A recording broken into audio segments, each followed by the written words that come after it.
இதுவரைக்கும் நம்ம என்னென்ன பார்த்துருக்கோம் அப்படின்னு பார்த்தீங்கன்னா, ஒரு பிடிஎஃப் ஃபைல வந்து சங்க் பண்ணி அதை வெக்டாரா மாத்தி டேட்டாபேஸ்ல ஸ்டோர் பண்ற அந்த ஸ்டெப் 1 ஃபுல்லா நம்ம முடிச்சுட்டோம். ஓகேவா? அண்ட் அதை இண்டெக்ஸும் பண்ணிட்டோம். ரைட்டா? இப்போ ஸ்டெப் 2க்கு வரலாம். ஸோ இப்போ நான் டயகிராம் காட்டுறேன். ஸோ இப்போ பார்த்தீங்க அப்படின்னா, நம்மளுக்கு இந்த ஸ்டெப் 2ல கிளையண்ட் ஒரு ரெக்வெஸ்ட் குடுக்கும்போது, கிளையண்ட் வந்து ஒரு ரெக்வெஸ்ட் குடுக்கும்போது, இந்த ரெக்வெஸ்ட் வந்து திருப்பி அதே என்கோடர்ல போயிட்டு வெக்டாரா மாறி டேட்டாபேஸ்ல சர்ச் பண்ணி திருப்பி இந்த இடத்துல ரிசல்ட் சங்க் வரும். அதை நம்ம என்ன பண்ண போறோம்னா, ஒரு லார்ஜ் லாங்குவேஜ் மாடல், அதாவது ChatGPT மாதிரியான ஒரு லார்ஜ் லாங்குவேஜ் மாடல்கிட்ட கொடுத்து இதை நம்ம திருப்பி கிளையண்ட்டுக்கு ரெஸ்பான்ஸா கொடுக்க போறோம். ஓகே, ஸோ இதுதான் வந்து இப்போ நம்ம பண்ண போகிறது. ஸோ இதை வந்து Node.jsல எப்படி பண்ணலாம் அப்படிங்கிறத பார்க்கலாம். இப்போ இந்த இடத்துல ஒரு ரவுட்டர் டாட் போஸ்ட் அப்படின்னு சொல்லிட்டு புதுசாக ஒரு ரவுட் ஒன்று எழுதிக்கலாம். ஸோ இப்போ இதுக்கு பேர் வந்து நான் கான்வர்சேஷன் வச்சுக்கிறேன். ஓகேவா? ஸோ இந்த கான்வர்சேஷன் அப்படிங்கிற இந்த ஏபிஐ தான் ரொம்ப இம்பார்ட்டண்டான ஒரு ஏபிஐ. ஓகே, நீங்கள் இந்த டாக்குமெண்ட்லேருந்து ஏதாவது நீங்கள் தெரிஞ்சுக்க விரும்பணும் அப்படின்னா இந்த கான்வர்சேஷன் அப்படிங்கிற இந்த ஏபிஐக்கு தான் நீங்கள் அந்த query அனுப்பணும். For example, what is this document all about அப்படின்னு நீங்கள் ஒரு டைப் பண்ணி என்டர் பட்டனை ப்ரெஸ் பண்ணுறீங்கன்னா அந்த வேர்டு வந்து இந்த ஏபிஐக்கு தான் வரணும். இந்த ஏபிஐ என்ன பண்ணோன்னா, இது ஒரு சேட் கான்வர்சேஷன் தானே. அப்போது டேட்டாபேஸில் என்ன பண்ணுவோன்னா, நம்ம வந்து ஒரு ஏஜென்ட் மாதிரி கிரியேட் பண்ணுவோம். அந்த ஏஜென்ட் வந்து நிறைய கான்வர்சேஷனை பில்ட் பண்ணும். ஓகே, நான் அதெல்லாம் அப்புறம் சொல்கிறேன். பட் இப்போதைக்கு இது வந்து ஒரு மெயின் ஏபிஐ அப்படிங்கிறத மட்டும் ஞாபகம் வச்சுக்கோங்க. ஓகே, ஸோ இந்த ஏபிஐயில் என்ன பண்ணலான்னா, ஸோ அசிங்க் அதில் ரெக்வஸ்ட் அண்ட் ரெஸ்பான்ஸ். ஸோ இதுக்குள்ள ஒரு ட்ரை கேட்ச் அண்ட் அந்த ட்ரை கேட்சில் console.log எரர். ஓகேவா? ஸோ இப்போ இந்த ட்ரை கேட்சில் நம்ம என்ன பண்ண போகிறோம்னா, ஓகே, அந்த ரவுட்டில் நம்ம என்ன பண்ண போகிறோம் அப்படின்றத தெரிஞ்சுக்கிறதுக்கு முன்னாடி ஃபர்ஸ்ட் நம்ம டிபி எப்படி இருக்க போகுது அப்படின்றத பார்த்துடலாம். ஸோ டிபியில் நம்ம என்ன பண்ண போகிறோம்னா, ஒரு செஷன்ஸ் அப்படின்னு சொல்லிட்டு ஒரு கலெக்ஷன் ஒன்று வைக்க போகிறோம். ஓகேவா? கலெக்ஷன்ஸ். அதுக்கப்புறம் கான்வர்சேஷன்ஸ் அப்படின்னு சொல்லிட்டு ஒரு கலெக்ஷன் வைக்க போகிறோம். ஓகே, ஸோ செஷன்னா என்ன அப்படின்னு பார்த்தீங்கன்னா, இப்போது நீங்கள் அந்த சேட் கூட, நீங்கள் அந்த டாக்குமெண்ட் கூட இன்ட்ராக்ட் பண்ணுறீங்க. நீங்கள் முதல்ல ஒரு கேள்வி கேட்குறீங்க, அந்த கேள்விக்கு ஒரு பதில் வருது. திருப்பி அந்த பதில் சம்மந்தமாக இன்னொரு கேள்வி கேட்குறீங்க, திருப்பி அதுக்கு ஒரு பதில் வருது. அப்படின்னா இது ஒரு கான்வர்சேஷன் பெருசாக போயிட்டே இருக்கும். அப்போது a session has multiple conversations. ஓகேவா? a session has a multiple conversation. அப்போ டிபி டிசைன் எப்படி இருக்கும்னு பார்த்தீங்கன்னா, செஷன்ற கலெக்ஷனுக்குள்ள செஷனுடைய ஐடி, ஓகே, அண்ட் அந்த செஷன் எத்தனை மணிக்கு கிரியேட் பண்ணாங்க அப்படிங்கிற இந்த இன்ஃபர்மேஷன் இருக்கும். ஓகேவா? கான்வர்சேஷன்ற கலெக்ஷனுக்குள்ள என்ன இருக்குன்னா, கான்வர்சேஷனுடைய ஐடி இருக்கும். அது மட்டும் இல்லை, அந்த கான்வர்சேஷன் எந்த செஷனை சார்ந்தது அப்படிங்கிறதுக்கான அந்த செஷன் ஐடி இருக்கும். அது மட்டும் இல்லாமல் மெசேஜ், ஓகேவா, அந்த யூசர் கொடுத்ததுன்னா யூசர் கொடுத்தது, இல்லைனா யார் கொடுத்ததுன்னு இருக்கும். அண்ட் ரோல், ஓகேவா. ஃபார் எக்ஸாம்பிள், இந்த மெசேஜ் வந்து ஏஐ கொடுத்தது அப்படின்னா ரோல் வந்து ஏஐன்னு இருக்கும். ஓகேவா? ஒருவேளை இந்த மெசேஜ் வந்து யூசர் கொடுத்தது, ஃபார் எக்ஸாம்பிள் டைப் பண்ணி அனுப்புகிறார் அப்படின்னா இந்த இடத்துல ரோல் வந்து யூசர் அப்படின்னு இருக்கும். ஓகே, அப்போது இதுதான் வந்து கான்வர்சேஷனுக்கான அந்த டேட்டா, அண்ட் இது வந்து செஷனுக்கான டேட்டா. அப்போ என்ன ஆகும்னா, இந்த கான்வர்சேஷன் டேபிளில் போயிட்டு நீங்கள் ஒரு செஷனோட ஐடியை கொடுத்தீங்கன்னா அந்த செஷனோட ஐடியினுடைய எல்லா கான்வர்சேஷனையும் நீங்கள் இந்த கலெக்ஷன்லேருந்து எடுத்துடலாம். ஓகேவா? ஸோ இதுதான் வந்து இதனுடைய முக்கியமான கான்செப்ட். ஸோ இந்த டிபி டிசைன் உங்களுக்கு புரிஞ்சிருச்சு அப்படின்னாலே அந்த ஏபிஐயில் நான் என்ன எழுத போகிறேன் அப்படிங்கிறது உங்களுக்கு புரிஞ்சிடும். ஸோ இந்த கான்வர்சேஷன் அப்படிங்கிற இந்த ஏபிஐ தான் ரொம்ப இம்பார்ட்டண்டான ஒரு ஏபிஐ. ஸோ இந்த ஏபிஐ என்ன பண்ண போகுது அப்படின்னு பார்த்தீங்கன்னா, இதில் செஷனுடைய ஐடி வந்து பாடியில் ஒரு வேல்யூவாக வரும்.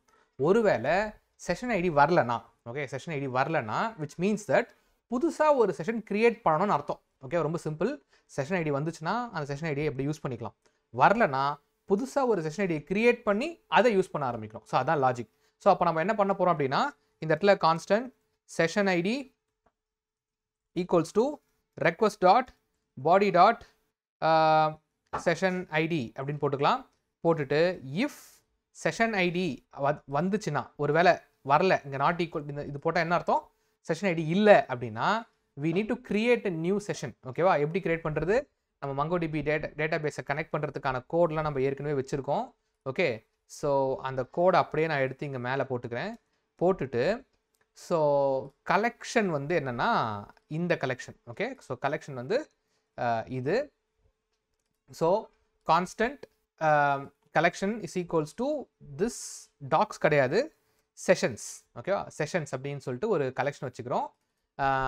இது கலெக்ஷன். ஓகே, இந்த செஷன் ஐடியை கான்ஸ்டன்ட்னு வைக்க வேண்டாம், லெட்னு வச்சுக்கலாம், ஏன்னா நம்ம இதை மாற்ற போகிறோம். Okay, so if constant session ID இல்லைன்னா நம்ம என்ன பண்ண போகிறோம்னா collection dot insert one where created at is new date அப்படின்னு போட்டுக்கலாம். ஓகே, நியூ டேட் ஐடி வந்து ஆட்டோமேட்டிக்காக ஜெனரேட் ஆகும். ஏன்னா MongoDBயில் நீங்கள் ஒரு டேட்டாவை இன்சர்ட் பண்ணிங்கனாலே ஆட்டோமேட்டிக்காக _id அப்படின்னு சொல்லிட்டு ஒரு இது கிரியேட் ஆகிடும். இந்த இடத்துல ஒரு அவைட் போட்டுக்கலாம். போட்டுட்டு இந்த இடத்துல session data is equals to அப்படின்னு போட்டுட்டு நம்ம என்ன பண்ணலாம்னா இந்த session ID is equals to இந்த session ID is equals to session data dot underscore ID அப்படின்னு போட்டுக்கலாம். போட்டோன்னா நம்மளுக்கு செஷன் ஐடி வரலன்னா என்ன ஆகும், இந்த செஷன் கிரியேட் ஆகிட்டு அதோடைய ஐடி உள்ளே இன்சர்ட் ஆகிடும். இன்சர்ட் ஆகிட்டு நம்மளுக்கு என்ன பண்ணோம் அப்படின்னு பார்த்தீங்கன்னா உங்களுக்கு response dot Jason message session created அப்படின்னு சொல்லிட்டு ஒரு ஸ்ட்ரிங் ஒன்று ரிட்டர்ன் பண்ணும். ஓகேவா, ஸோ இப்போ இது ஒர்க் ஆகுதா அப்படிங்கிறத பார்க்கலாம். இப்போது போஸ்ட்மேனில் நான் வந்து localhost:3000/conversations அப்படின்னு சொல்லிட்டு இந்த ரவுட்டை போட்டுக்கிறேன். போட்டுட்டு போஸ்ட் பட்டன், அந்த சென்ட் பட்டனை கிளிக் பண்ண அப்படின்னா இப்போ என்ன ஆகணும்னா நம்ம பாடியில் எந்த விதமான டேட்டாவும் அனுப்பலை. ஓகேவா, பாடியில் எந்த விதமான டேட்டாவுமே நம்ம அனுப்பலை. ஸோ அனுப்பலை அப்படின்னா என்ன ஆகும், ஆட்டோமேட்டிக்காக புதுசாக ஒன்று கிரியேட் ஆகும்ல. ஸோ அது கிரியேட் ஆகுதான்னு பார்க்கலாம். ஸோ சென்ட் பட்டனை கிளிக் பண்ணுறேன். கிளிக் பண்ணாங்க பாருங்கள், செஷன் கிரியேட்டட் அப்படின்னு சொல்லிட்டு நம்மளுக்கு மெசேஜ் வந்துருச்சு. ஓகேவா, ஸோ இப்போ நம்ம வந்து டேட்டா பேஸில் போயிட்டு இதை ரெஃப்ரெஷ் பண்ணோம் அப்படின்னா நமக்கு இந்த இடத்துல செஷன் ஒரு கலெக்ஷன் கிரியேட் ஆகிருக்கணும். அது பிறகு கிரியேட் ஆகிருக்கு. ஓகேவா, அதில் ஒரு டாக்குமெண்ட் ஒரு செஷன் வந்து கிரியேட் ஆகிருக்கு. அண்ட் அதில் பார்த்தீங்கன்னா இந்த ஐடி வந்து உள்ளே இருக்குது. அப்போது இதான் அந்த செஷன் ஐடி. ஓகேவா, ஸோ இது ஒரு கான்செப்ட். இப்போ அடுத்து நம்ம என்ன பார்க்க போகிறோம் அப்படின்னா ஒருவேளை செஷன் ஐடி வந்துச்சுன்னா, ஓகேவா, இப்போது இந்த ஆப்ஜெக்டில் செஷன் ஐடி அப்படின்னு போட்டு செஷன் ஐடி ஈக்குவல்ஸ் டு இப்போ வந்து 8910 அப்படின்னு இருக்குன்னு வச்சுக்கங்களேன், 890 அப்படின்னு இருக்குன்னு வச்சுக்கோங்க. இந்த மாதிரி ஒரு செஷன் ஐடி நம்ம டேட்டா பேஸில் இல்லவே இல்லை. கரெக்டாக, அப்போது இந்த செஷன் ஐடி டேட்டா பேஸில் இருக்கா இல்லையா அப்படின்னு கண்டுபிடிக்கணும். ஓகேவா, ஸோ அதான் இப்போ நான் பண்ண போகிறது. ஸோ அதை எப்படி கோடில் எழுதுறதுன்றதை பார்க்கலாம். Session ID. ஓகேவா, இதனுடைய ஆப்போசிட் வந்து இது. இங்கே கூட இங்கே எல்ஸ் போட்டுக்கலாம், பட் நான் இப்படி போடுறேன். ஓகே, இஃப் செஷன் ஐடி நம்ம என்ன பண்ண போகிறோம் அப்படின்னா கான்ஸ்டன்ட் கலெக்ஷன்ஸ் டாட் செஷன் ஐடின்னு வச்சுக்கிட்டு இப்போது இந்த collections dot find one where underscore ID is equals to okay MongoDB dot object ID of இந்த செஷன் ஐடி. ஓகே, இப்படி ஒரு டாக்குமெண்ட் இருக்கான்னு கண்டுபிடிக்க போகிறோம். இங்கே ஒரு அவைட் போட்டுக்கலாம். அவைட் போட்டால் என்ன அர்த்தம், இது வந்து இதுவாகும். ஒரு வேளை கிடைச்சிருச்சு அப்படின்னா session data is equals to இது மாதிரி வந்துடும். ஓகே, இப்போது இங்கே இஃப் செஷன் டேட்டா இருந்துச்சுன்னா ஓகே ரெஸ்பான்ஸ் டாட் ஜேசன் என்னது message session found. Okay, session found. ஒருவேளை இல்லைன்னா response dot Jason session not found. ஓகேவா, ஸோ இங்கே ஒரு ரிட்டர்ன் போட்டுக்கிறேன், TUR ரிட்டர்ன் அண்ட் இங்கேயும் ரிட்டர்ன். ஓகேவா, session found, session not found and session created அப்படின்னு சொல்லிட்டு போட்டிருக்கோம். ஓகேவா, ஸோ இப்போ நம்மளுக்கு இந்த போஸ்ட்மேனில் கொடுத்துருக்குற இந்த டேட்டாவை நம்ம ஹிட் அடிச்சு பார்த்தோம்னா நம்மளுக்கு என்ன வரணும்னா செஷன் நாட் ஃபவுண்டுன்னு வரணும். ஸோ வருதான்னு பார்க்கலாம். ஆக்சுவலாக கோடில் ஒரு சின்ன தப்பு இருக்குது. அது என்ன அப்படின்னு பார்த்தீங்கன்னா இதை நம்ம டீஸ்ட்ரக்சர் பண்ணி இந்த மாங்கோ கிளைண்ட்டையும் இந்த ஆப்ஜெக்ட் ஐடியும் தனியாக எடுத்துக்கலாம். ஸோ தட் இதுக்கப்புறம் நம்மளுக்கு இந்த MongoDB அப்படிங்கிறது தேவையில்லை. எங்கேயுமே நம்ம MongoDB இது எங்கெங்கெல்லாம் யூஸ் பண்ணியிருக்கிறோமோ அங்கங்கெல்லாம் நம்ம இதை எடுத்துடலாம்.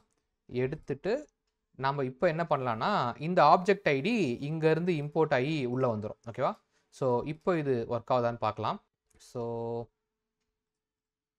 சென்ட் பட்டனை கிளிக் பண்ணுறேன். ஓகே. ஸோ இங்கே வந்து நியூ அப்படின்னு போட சொல்லுது. ஸோ அதை நியூ போட மறந்துட்டேன். ஸோ நியூ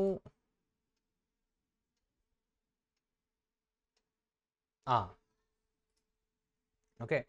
ஸோ அப்போது இந்த இடத்துல என்ன வருதுன்னா, இந்த இடத்துல 24 கேரக்டர் ஹெக்ஸாடெசிமல் ஸ்ட்ரிங் வேணும்னு சொல்லுது. ஆனால் நம்ம வந்து இதை இங்கே போட்டிருக்கோம். ஸோ அதனால் நம்ம இது வந்து எரர் அடித்து எங்கே போகுது, இந்த இடத்துல response.json message something went wrong அப்படின்னு போகுது. ஓகேவா? ஸோ அப்போது நம்ம இதை போட்டோன்னா இப்போ நம்ம சென்ட் பட்டனை கிளிக் பண்ணும்போது சம்திங் வெண்ட் ராங் அப்படின்னு வரும். ஓகேவா? இதுவே நம்ம டேட்டா பேஸில் இருக்கிற ஒரு டேட்டா இருக்குன்னு வச்சுக்கோங்க. இப்போது இங்கே இருக்குன்னு வச்சுக்கோங்க. இந்த டேட்டா இருக்குது. இந்த டேட்டாவை நம்ம இந்த இடத்துல போடுறோம். போடும்போது நம்ம சென்ட் பட்டனை கிளிக் பண்ணோன்னா செஷன் ஃபவுண்டுன்னு வருது. ஒருவேளை இதில் ஏதாவது ஒரு நம்பரை மட்டும் நான் மாற்றுறேன். ஓகேவா? இந்த 9ங்கிறத எடுத்துகிட்டு 8ன்னு மாற்றுறேன்னு வச்சுக்கங்களேன். இப்போ பார்த்தீங்கன்னா நம்மளுக்கு செஷன் நாட் ஃபவுண்டுன்னு வந்துடும். அப்போது விச் மீன்ஸ் தட் இது வந்து கரெக்டாக ஒர்க் ஆகுது அப்படின்னு அர்த்தம். ஸோ சென்ட் பட்டனை கிளிக் பண்ணும்போது செஷன் ஃபவுண்டுன்னு வந்துடும். ஓகே. இப்போது இங்கே செஷன் ஐடி ஒருவேளை நம்மளுக்கு கிடச்சிருச்சு அப்படின்னா இந்த காமனாக இருக்கிற session ID is equals to session data dot underscore ID அப்படின்னு கொடுத்துக்கலாம். இந்த இடத்துல செஷன் ஐடி நாட் ஃபவுண்ட் அப்படின்னு கொடுத்தோன்னா நம்மளுக்கு எரர் த்ரோ பண்ணிடலாம். ஸோ இங்கே வந்து நம்மளுக்கு இன்னும் நிறைய வேலை இருக்குது. ஓகேவா? ஒருவேளை செஷன் ஐடி இருந்துச்சுன்னா நம்மளுக்கு நிறைய வேலை இருக்குது. ஸோ இதை நம்ம இங்கே கட் பண்ணிட்டு இப்போ இங்கே கீழே நம்ம இந்த இடத்துல நம்ம வந்து என்ன பண்ணலாம், லெட்ஸ் ஒர்க் ஆன் கான்வர்சேஷன். ஓகேவா? இப்போ நம்மக்கிட்ட ஒரு செஷன் ஐடி இருக்குது. ஓகே.